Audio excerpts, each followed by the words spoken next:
क्या कभी ऐसा हुआ है कि गुस्से में बोले गए शब्द आपके दिल और दिमाग में कांटे की तरह चुभने लगे? गुस्सा सिर्फ सामने वाले को नहीं, आपको भी बर्बाद करता है। पर सवाल यह है, क्या इससे बचने का रास्ता है? इस कहानी में आपको न केवल जवाब मिलेगा, बल्कि एक ऐसा उपदेश भी जो आपकी जिंदगी बदल सकता है। अंत तक देखिए, क्योंकि यह कहानी सिर्फ सुनने के लिए नहीं, समझने के लिए है।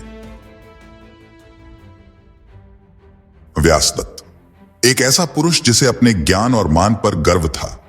सभा में जब किसी ने उसकी भूल का संकेत किया तो क्रोध में उसने गरजते हुए कहा, तुम जैसे तुच्छ व्यक्ति मेरे शब्दों को चुनौती दोगे? अपनी मर्यादा में रहो। उसकी आवाज सभा में गूंज उठी और सन्नाटा छा गया।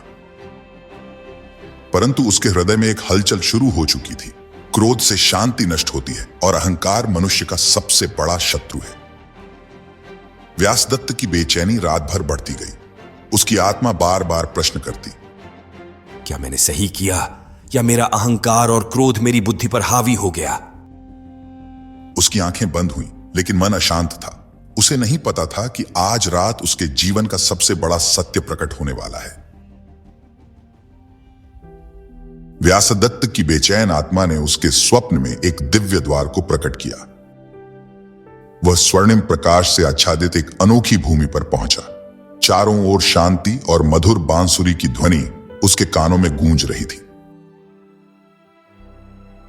तभी श्री कृष्ण प्रकट हुए, नीलवर्ण देह, मयूर पंख मुकुट और बांसुरी धारण किए हुए। उनके मुख पर एक दिव्य मुस्कान थी जो समस्त अशांति को तिरोहित कर रही थी। हे प्रभु, क्या यह स्वप्न है या सत्य? मेरे हृदय में क्रोध और अहंकार की ज्वाला मुझे भस्म कर रही है। मुझे मार्ग दिखाइए।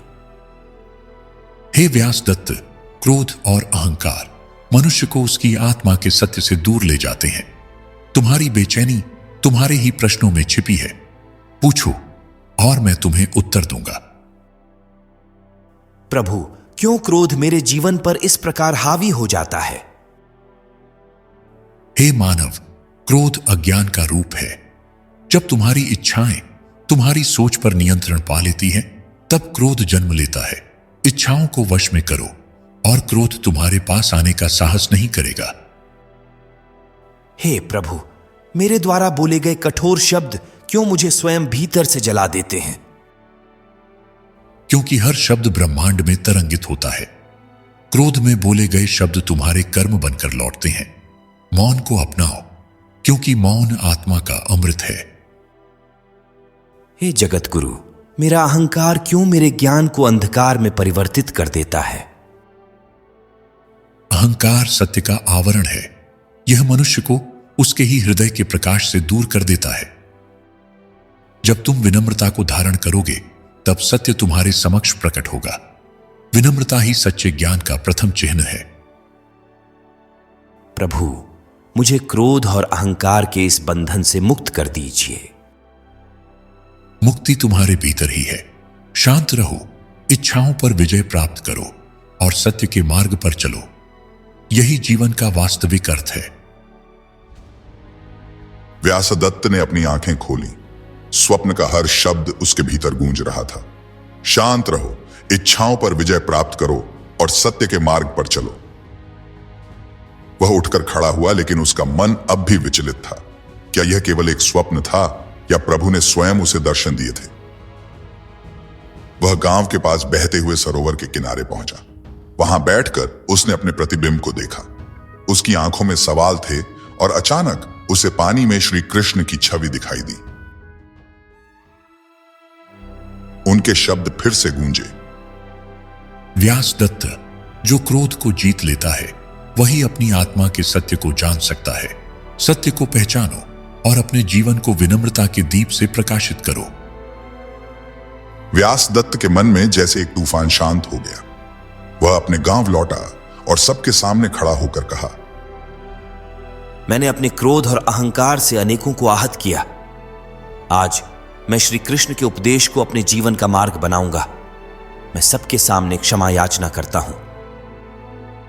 गांव के लोग चकित थे। परंतु व्यासदत्त के इस रूपांतरण ने उन्हें भी यह सोचने पर मजबूर कर दिया कि क्या उनके जीवन में भी ऐसा ही बदलाव संभव है।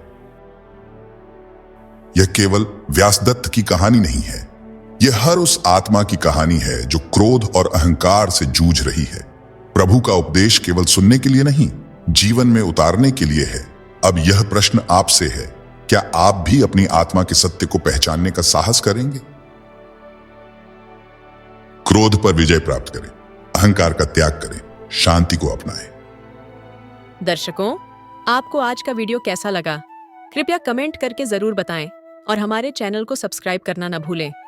जय श्री राधे। Hare Krishna